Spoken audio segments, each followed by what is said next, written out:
Hello friends, नमस्कार। 10 minutes GK series में आज हम बात करेंगे हमारे कॉन्स्टिट्यूशन के आर्टिकल 27, आर्टिकल 27 की। आर्टिकल 27 धार्मिक स्वतंत्रताओं का जो अधिकार है, आर्टिकल 25 से लेकर 28 तक, उसका तीसरा आर्टिकल है। और ये बात करता है कि किसी भी प्रकार से राज्य ऐसा कोई कर नहीं लगाएगा जिससे मिलने वाला रेवेन्यू किसी एक विशेष धर्म पर खर्च हो। तो पहले हम समझते हैं इसका मूल पाठ क्या है। इसका मूल पाठ क्या कहता है? किसी विशेष धर्म की उन्नति के लिए कर न देने की स्वतंत्रता, freedom as to payment of any tax for the promotion of any particular religion. यानी राज्य कोई ऐसा टैक्स नहीं लगाएगा, ऐसा कर नहीं लगाएगा जो कि जिसका पैसा, जिससे मिलने वाला राजस्व, जिससे मिलने वाली रिसिप्ट्स, प्राप्तियां किसी विशिष्ट धर्म पर खर्च हो। देखिए, ये बात आपको थोड़ी समझनी पड़ेगी। हमारे देश में जब मध्यकाल था या उससे भी पहले काल में, राज्य यानी उस समय के जो राजतंत्र होते थे वो लोगों से पैसा लेते थे और उस पैसे का प्रयोग जो है विशिष्ट धर्म के प्रोत्साहन के लिए किया जाता था। वैसा ही एक कर था मध्यकालीन भारत में, उसे जजिया कहा जाता था। तो सार रूप में ये समझिए, भारत में जजिया प्रकार का कोई भी टैक्स नहीं लगेगा। मतलब ऐसा टैक्स नहीं लगेगा, सरकार किसी भी व्यक्ति से ऐसा पैसा नहीं लेगी जो कि ये कह के ले कि इसका पैसा जो हम विशिष्ट धर्म के लिए खर्च करेंगे, हिंदू के लिए, मुसलमान के लिए, सिख के लिए, ईसाई के लिए, किसी के लिए, ऐसा ऐसा कोई टैक्स इंडिया में नहीं लगेगा। जो कि प्राचीन काल और मध्यकालीन भारत की विशेषता थी, वो अब नहीं रहेगा। अब इस आर्टिकल के मूल पाठ के अंदर क्या दिया गया, ये समझने की कोशिश करते हैं। किसी भी व्यक्ति को ऐसे करों का संदाय करने के लिए बाध्य नहीं किया जाएगा जिसके आगम किसी विशिष्ट धर्म या धार्मिक संप्रदाय की अभिवृद्धि या पोषण में व्यय करने के लिए वे निर्दिष्ट रूप से विनियोजित किए जाते हैं। यानी ऐसा टैक्स नहीं लगाएंगे जिसका पैसा किसी रिलीजन को बढ़ाने में, उसको प्रमोट करने में, उसकी अभिवृद्धि करने में, उसकी मैनेजमेंट के लिए या किसी और चीज के लिए वो पर्टिकुलर पैसा खर्च हो। अब इस आर्टिकल के दो पक्ष हैं, दो पक्ष हमें समझने चाहिए। पहला पक्ष जो है वो ये कहता है कि स्टेट जो है वो लोगों से पैसा जो लेता है वो दरअसल चार रूप में लेता है। टैक्स के रूप में लेता है, सरचार्ज के रूप में लेता है, सेस के रूप में लेता है और फी के रूप में लेता है। तो इन चारों में डिफरेंस जो है इकोनॉमिक्स की क्लास में समझेंगे, बट अभी आप मोटा रूप ये समझ लीजिए। टैक्स या कर जो होता है वो एक तरह का कॉमन बर्डन होता है, एक तरह का कंपलसरी फाइनेंशियल पेमेंट होता है जो लोगों पर एक साथ लगता है। किसी एक पे नहीं लगे, किसी एक पर लगे, ऐसा नहीं। मतलब एक वर्ग के लोगों पर कॉमन बर्डन के रूप में आता है, साझा बोझ के रूप में आता है।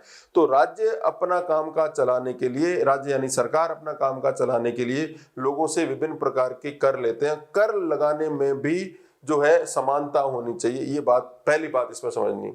दूसरी ये कि अगर किसी व्यक्ति को से टैक्स लिया जाता है और उसे जो है ये कहकर लिया जाए कि भाई आपसे हम इस नाम का एक टैक्स ले रहे हैं। एग्जांपल के लिए मान लीजिए एक सेस लगा दिया, एक रिलीजियस सेस नाम का टैक्स लगा दिया कि आपसे प्रत्येक व्यक्ति से अब जो है 2 रुपए इस बात के लिए लिए जाएंगे कि वो पैसा जो है किसी एक विशेष धर्म के लिए खर्च होगा। तो ऐसा टैक्स इंडिया में नहीं लग सकता, एक चीज। दूसरा, मान लो आपने टैक्स ले लिया लोगों से और उनको नहीं बताया कि पैसा कहां खर्च होगा, लेकिन वो पैसा किसी एक पर्टिकुलर रिलीजन के लिए अगर आप खर्च करोगे तो वो भी आर्टिकल 27 का उल्लंघन है। तो उसके दो पार्ट हैं। लोगों को ये बता के भी पैसा नहीं ले सकते कि इस पर्टिकुलर रिलीजन के लिए होगा, और बाद में अगर मान लो अगर आपने नहीं भी बता के लिया और बाद में आप कोई पर्टिकुलर रिलीजन के लिए खर्च करते हो और एक के लिए नहीं करते हो, यानी यहां भी आप धार्मिक स्वतंत्रता की बात, धार्मिक समानता की बात करते हैं, तो भी वो आर्टिकल 27 का उल्लंघन माना जाएगा। तो ये एक रूप से भारत में, भारत की जो पंथ निरपेक्ष इमेज है उसको पूर्ण रूप से, सुदृढ़ रूप से स्थापित करता है कि India is truly a secular country. अब यहाँ पे थोड़ी सी इकोनॉमिक्स ही समझ लीजिए। टैक्स जो है, टैक्स मैंने बोला सभी लोगों पर लगाया जाता है, एक पूरे वर्ग के सभी लोगों पर लगाया जाता है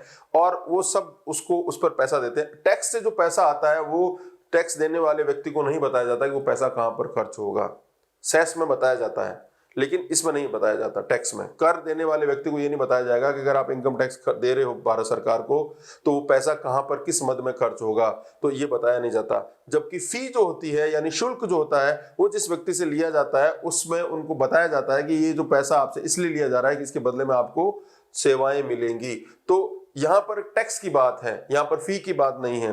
कोई भी रिलीजियस ट्रस्ट जो है उस पर जो है अगर फी का चार्ज की बात नहीं करता, यहां पर आर्टिकल 27 केवल टैक्स की बात कहता है कि ऐसा कोई भी टैक्स आप नहीं लगाओगे जो कि किसी विशेष धर्म के लिए जो है यूज में होगा उसका रेवेन्यू। तो अगला प्रश्न ये उठता है कि सरकार विभिन्न प्रकार के धर्मों पर पैसा खर्च करती है, हज जाने वालों को सब्सिडी देती है, कुंभ मेले का प्रबंधन करती है, उसमें भी तो पैसा खर्च होता है। तो क्या ये आर्टिकल 27 का उल्लंघन है या नहीं है? आर्टिकल 27 का उल्लंघन नहीं है। आर्टिकल 27 क्या बोलता है? आर्टिकल 27 ये बोलता है कि राज्य कोई ऐसा टैक्स, पर्टिकुलर टैक्स नहीं लगाएगी या ऐसा पैसा लेगी कोई पर्टिकुलर रिलीजन के लिए पैसा खर्च नहीं करेगी और बाकी धर्मों के साथ में भेदभाव का व्यवहार करेगी। यहां पर एक बात हमें समझने की आवश्यकता है कि राज्य का जो डिस्क्रिमिनेशन होगा, राज्य जो भेदभाव करेगा, वो नेगेटिव नेचर का यानी नकारात्मक प्रकार का नहीं होना चाहिए, सकारात्मक हो सकता है। सकारात्मक होने का क्या मतलब है कि आपने हज पर जो सब्सिडी दी उसके साथ साथ में आप दूसरे रिलीजन में भी इसी तरह का कोई प्रावधान कर रहे हो, तो पॉजिटिवली आप डिस्क्रिमिनेट कर सकते हो, लेकिन नेगेटिवली डिस्क्रिमिनेट आर्टिकल 27 करने के लिए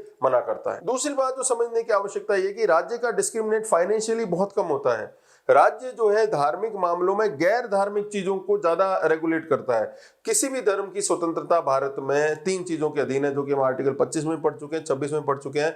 चाहे वो पब्लिक ऑर्डर हो, चाहे वो मोरालिटी हो, चाहे वो हेल्थ हो, स्वास्थ्य के मुद्दे भी हो सकते हैं, लोक व्यवस्था के मुद्दे भी हो सकते हैं और नैतिकता के संबंधी मानक भी हो सकते हैं। उनको बहाना बनाकर या उनके आधार पर राज्य किसी भी धार्मिक मामले में हस्तक्षेप कर सकता है। तो उसका उदाहरण हमें कब देखने को मिलता है? आर्टिकल 27 का यह भी उल्लंघन नहीं माना जाएगा। जैसे कुंभ मेले का जो प्रबंधन भारत सरकार करती है, राज्य सरकारें करती है, जहां जहां कुंभ मेले का आयोजन किया जाता है, वो लोक व्यवस्था को देखे हुए किया जाता है, वो स्वास्थ्य को देखते हुए किया जाता है, तो वो किसी भी तरह से आर्टिकल 27 का उल्लंघन नहीं है। इसी के अलावा मुहर्रम के जो जुलूस निकलते हैं उसमें भी राज्य हस्तक्षेप करता है, और वो भी इसलिए क्योंकि लोक व्यवस्था और मॉरलिटी को ध्यान में रखकर करता है, न कि धार्मिक मामलों में हस्तक्षेप के रूप में करता है। आर्टिकल 27 से संबंधित कई रोचक केसेस रहे हैं। इस सिलसिले में पहला जो रोचक केस है आर्टिकल 27 से रिलेटेड, वो है जगन्नाथ रामानुज दास वर्सेस स्टेट ऑफ उड़ीसा 1954 का केस है। इसमें सुप्रीम कोर्ट ये बोलता है कि सरकार आर्टिकल 27 में जो सरकार ऐसे कोई टैक्स की बात करता है, ऐसे कोई रेवेन्यू की बात करता है, लोगों से नहीं लेगा जिसका पैसा किसी विशेष धर्म के लिए खर्च हो, तो इसमें केवल टैक्स की बात करी गई है, शुल्क की नहीं, यानी फी की नहीं। तो टैक्स में और फी में फर्क करना चाहिए। फी अलग चीज के लिए लिया जाता है, टैक्स अलग चीज के लिए किया जाता है। तो आर्टिकल 27 जो है मोटे रूप में केवल टैक्स से रिलेटेड है, कर से संबंधित है, कर से संबंधित, राजस्व से संबंधित है, न कि शुल्क इत्यादि से। तो ये आर्टिकल 27 से संबंधित पहला इंपॉर्टेंट केस है। इस संबंध में जो दूसरा केस है के रघुनाथ केस है, जो कि 1974 का केस है। इसमें रिलीजियस राइट्स हो गए थे, धार्मिक दंगों की वजह से एक विशिष्ट समुदाय की संपत्तियां नष्ट हो गई थी।